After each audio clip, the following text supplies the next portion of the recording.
حضور نے ابو ذر کو بلایا، کہا ابو ذر تم مدینے میں نہ رہو، تم جنگل میں رہو۔ اتنا سرکار نے کہا تھا صرف کہ ابو ذر جنگل میں رہو۔ اتنا سننے کے بعد گئے اپنی بیوی سے کہتے ہیں، اے میری بیوی، اللہ کے نبی نے فرمایا جنگل میں رہو، لہذا آپ جو زندگی کا حصہ بچا ہے چلو جنگل میں گزارا جائے۔ خوش نصیب بیوی تیار ہو گئی۔ ابو ذر کی بیوی دونوں لوگ چلے گئے مدینے کے جنگل میں رہنے لگے۔ جنگل میں رہتے رہتے یہاں تک کہ حضرت ابو ذر غفاری کی موت کا وقت آ گیا۔ جب جاگنے کا وقت آیا تو ان کی بیوی رونے لگی۔ تب حضرت ابو ذر غفاری نے کہا تھا کیوں رو رہی ہو؟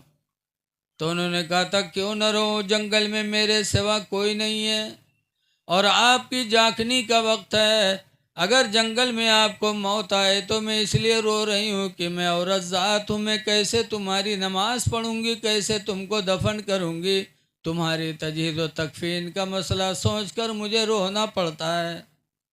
تب ابو ذر غفاری نے کہا تھا اے میری بیوی رو نہیں۔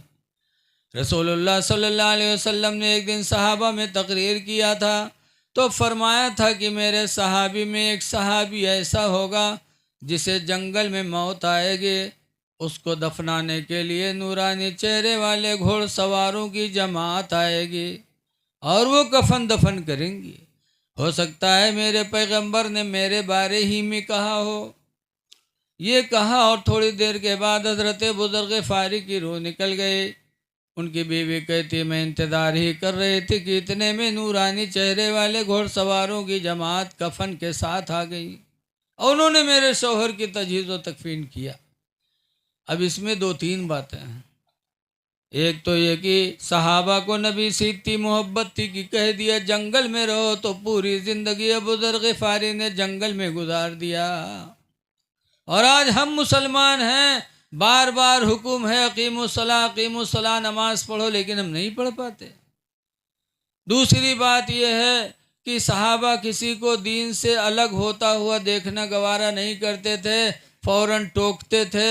اس لیے ہم کو آپ کو بھی چاہیے کہ اگر کوئی شراب پی رہا ہے تو مسلمان ہونے ناطے ہم اس کو منع کریں، کوئی جوا کھیل رہا ہے تو ہم منع کریں، کوئی گنڈا لوفڑ کسی کے گھر میں بیٹھ رہا ہے گھس گھس کے تو پڑوسیوں کا فرض بنتا ہے کہ اس کو اس گھر سے الگ کریں۔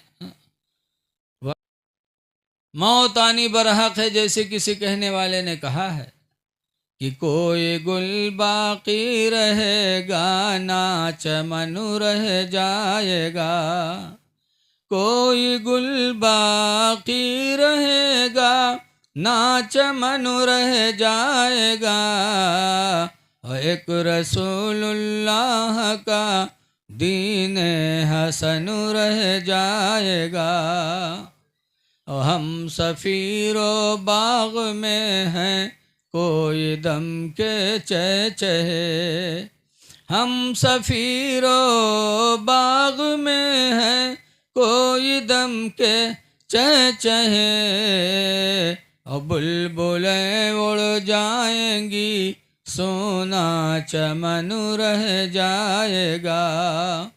حضرت ابو ذر غفاری نے دیکھا اس کے ہاتھ میں سونوں کی انگوٹھی، تو حضرت ابو ذر غفاری نے فوراً انگوٹھی کو ایسے پکڑ کے کھینچا اور کھینچ کر پھینکا، کہا جہنم کی آگ اپنے لیے حلال کر رہا ہے۔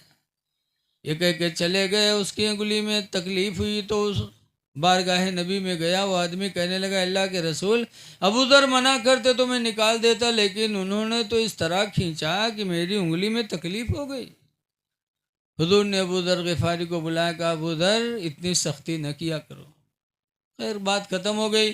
ایک دن ابو ذر غفاری کعبے کا طواف کر رہے تھے، طواف کی حالت میں ایک آدمی کے کرتے کو دیکھا کہ اس کے کرتے کے کالر کے نوک دونوں بڑے بڑے نکلے ہوئے ہیں اور کعبہ کا طواف کر رہا ہے۔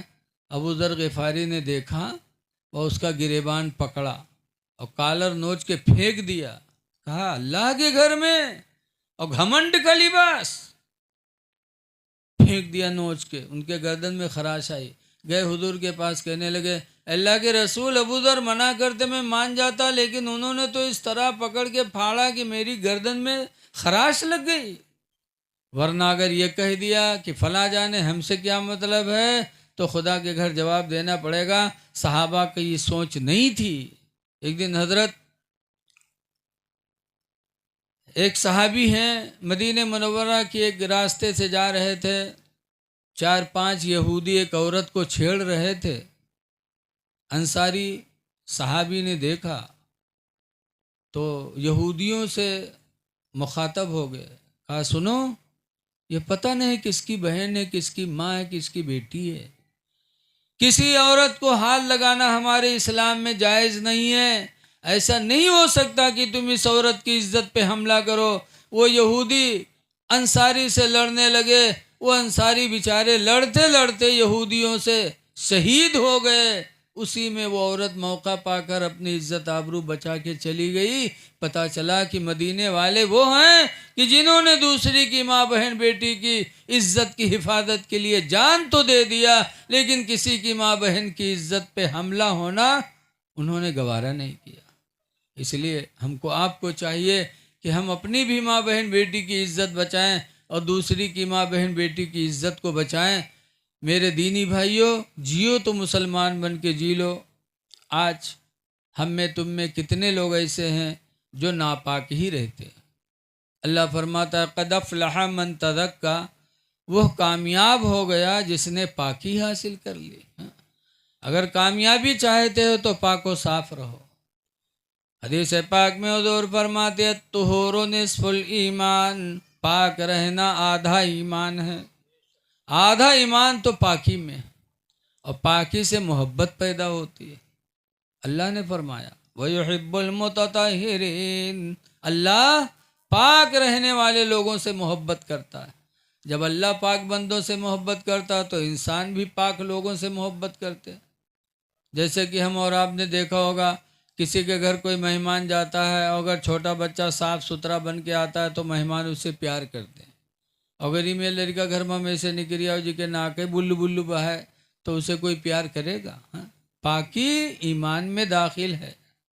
اس لیے آپ لوگ پاک و صاف رہو تاکہ خدا کے محبوب ہو جاؤ۔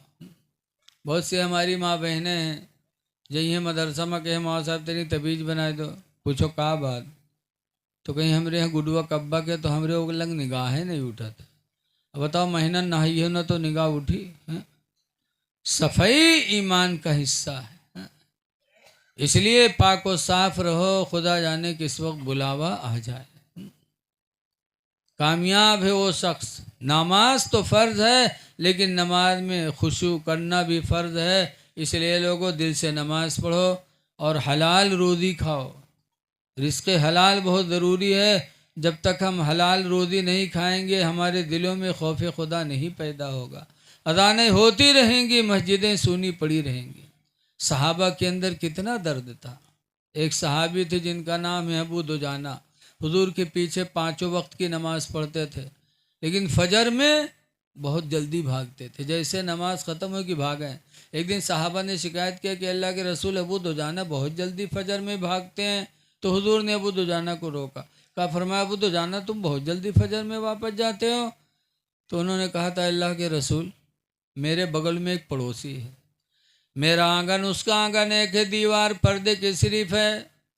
یہودی کے آنگن میں کھجور کا ایک پیڑ لگا ہے، اس کی شاخیں میرے آنگن میں جھکی ہیں، اور اس وقت کھجوروں کا موسم ہے، پکی پکی کھجوریں اس کی میرے آنگن میں گرتی ہیں رات میں۔ مجھے ڈر لگا رہتا ہے کہ کہیں میرے گھر کا کوئی بچہ صبح اٹھ کر پڑوسی کی کوئی کھجور اٹھا کے کھا نہ لے، اس لیے میں فجر میں فوراً بھاگتا ہوں کہ تاکہ اپنے پڑوسی کی کھجوریں جمع کر کے اس کے گھر پہنچا دوں، میرے گھر کا کوئی بچہ ایک کھجور نہ کھائے۔ جب صحابہ کے دلوں میں یہ محبت تھی، حرام روزی سے نفرت، حلال روزی سے محبت، تو صحابہ ایسا چمکے کہ ان کے راستے پہ جو چلے وہ بھی کامیاب۔ اس لیے لوگوں حلال روزی کھانے کی کوشش کرو۔ اور آج ہم مالدار ہو کے نماز نہیں پڑھتے۔ ایک صحابی تھے ثعلبہ، بعد میں تو مرتد ہو گئے، وہ ثعلبہ تھے، نبی کے پیچھے نماز پڑھتے تھے اور نماز پڑھ کے بہت جلدی نکلتے تھے 5 ٹائم میں۔ ایک دن حضور نے پوچھا ثعلبہ بہت جلدی کرتے ہو؟ تو صالبہ نے کہا اللہ کے رسول اتنی غریبی کہ گھر میں صرف ایک جوڑا کپڑا ہے، میں پہن کے نماز پڑھنے آتا ہوں، میں جاتا ہوں یہی کپڑا اتار کر بیوی کو دیتا ہوں، تب بیوی پہن کر نماز پڑھتی ہے، ایک ہی جوڑا میں میاں بیوی کی زندگی گزرتی ہے، بڑی غریبی کے دن ہیں۔ لیکن اے مسلمانوں سوچو کہ وہ تنگ دستی کے دور میں ایک جوڑا کپڑا، لیکن نہ بیوی کی نماز چھوٹتی تھی نہ شوہر کی نماز چھوٹتی تھی، اور آج اللہ نے ہم کو کتنا دے دیا ہے، سب کے پاس کئی جوڑے ہیں۔ اس لیے خدا کا شکر ادا کرو، نمازوں کی پابندی کرو، پاک و صاف رہو، حلال روزی کھاؤ، تاکہ دیندار بن کے دنیا سے جاؤ، اور جب دنیا سے جاؤ گے تو الحمدللہ ہماری تمہاری آخرت بھی اچھی ہوگی۔ کافی وقت ہو چکا ہے، آپ لوگ تھک چکے ہیں، اس لیے میں بھی اپنی تقریر اب ختم کر رہا ہوں۔ بس ایک چیز آپ حضرات دھیان دیں، آج ہم لوگوں میں علم کی بہت بڑی کمی ہے۔ ہم لوگوں کی سوچ ہے کہ مسلمان چاہے جتنا پڑھ جائے اسے نوکری نہ ملے، یہ غلط سوچ ہے۔ ابھی مبارک پور اشرفیہ کے پڑھے ہوئے 2 عالم پڑھ کر کے جامعہ ملیہ یونیورسٹی گئے، وہاں سے بھی دنیاوی تعلیم پڑھا، اور 2 عالموں کو ڈی ایم کی نوکری ملی، ڈی ایم بنے ہیں، ڈی ایم مولانا، امتحان میں پاس ہو گئے، نمبر آ گئے تو ان کو نوکری مل گئی۔ ہمارے علاقے میں ایک مدریہ گاؤں ہے، تیلی برادری کے وہاں ہے، اور ان لوگوں نے پڑھائی میں بہت محنت کیا، چند گھر ہیں، لیکن کوئی دروگا ہے، کوئی ماسٹر ہے، کوئی پولیس ہے، کوئی فورس میں ہے، کوئی وکیل ہے، کوئی انجینئر ہے۔ ہمارا گاؤں کھنہ پوروا 500 گھر کے آبادی ہے، اور کونوں سرکاری نوکری والے نہیں، کہے پڑھا ہی نہیں۔ مدریہ کے لوگوں نے پڑھا تو ان کو نوکری ملی۔ تو آج مسلمان کی بھول ہے کہ گورنمنٹ مسلمان کو نوکری نہیں دیتی، یہ بھول ہے، مسلمان کا بچہ پڑھتا ہی نہیں، مسلمان اپنے بچے کو پڑھواتے نہیں ہیں۔ اس لیے لوگوں اپنے بچوں کو دین کی بھی تعلیم دو اور دنیا کی بھی تعلیم دو۔ اللہ تعالی ہم کو آپ کو صحیح سمجھ کی توفیق عطا فرمائے، اور اپنے بچوں کو پڑھانے کی توفیق عطا فرمائے۔ اچھا گھر نہ بنواؤ، اچھے کپڑے نہ پہنو، شادی بیاہ میں بہت پیسہ نہ خرچ کرو، وہی سب پیسہ اپنے بچوں کی تعلیم پر خرچ کرو۔